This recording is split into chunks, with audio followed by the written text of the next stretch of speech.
आज का विषय है कि दरिद्रता क्यों आती है।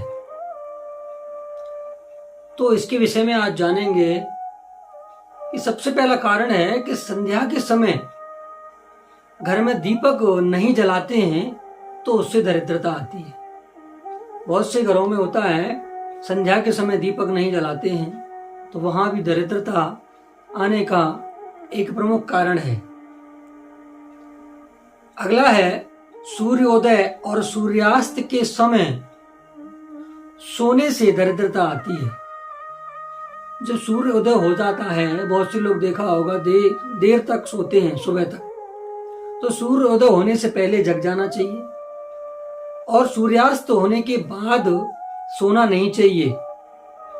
जब दो समय मिलते हैं तो संध्या आरती का समय होता है, तो उस समय कई कार्य ऐसे होते हैं जो उन्हें करने चाहिए। भोजन करना, सोना, पढ़ाई करना, ये सब नहीं करना चाहिए। इससे क्या होता है, दरिद्रता आती है।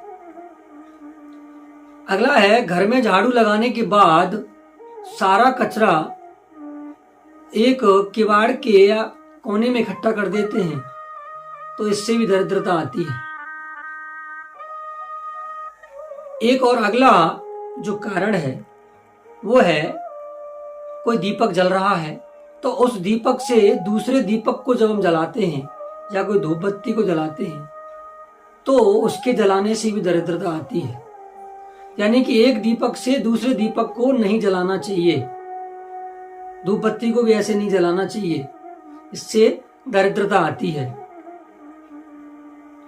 अगला प्रमुख कारण है कि जिस घर में सुबह शाम कलह, बहसबाजी, ये सारी जो क्रियाएं होती हैं, झगड़ा, ये जो सारी क्रियाएं होती हैं, इससे भी दरिद्रता का प्रमुख कारण माना जाता है।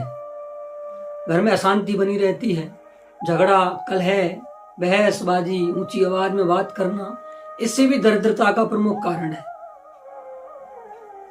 अगला है कि जिस घर में जो आपके नल हैं पानी के, वो अनावश्यक टपकते रहते हैं, अनावश्यक उनमें से पानी टपकता रहता है, तो ऐसे घर में भी दरिद्रता का निवास होता है। उन नलों को जल्द से जल्द ठीक करा लेना चाहिए।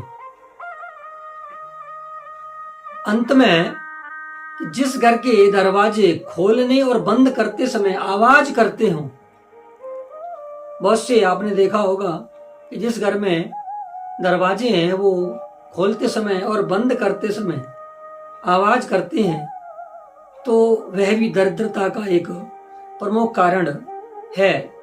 तो ये कुछ महत्वपूर्ण बातें हैं जिससे दरिद्रता आती है। इन सबको दूर करके और दरिद्रता को भी दूर किया जा सकता है।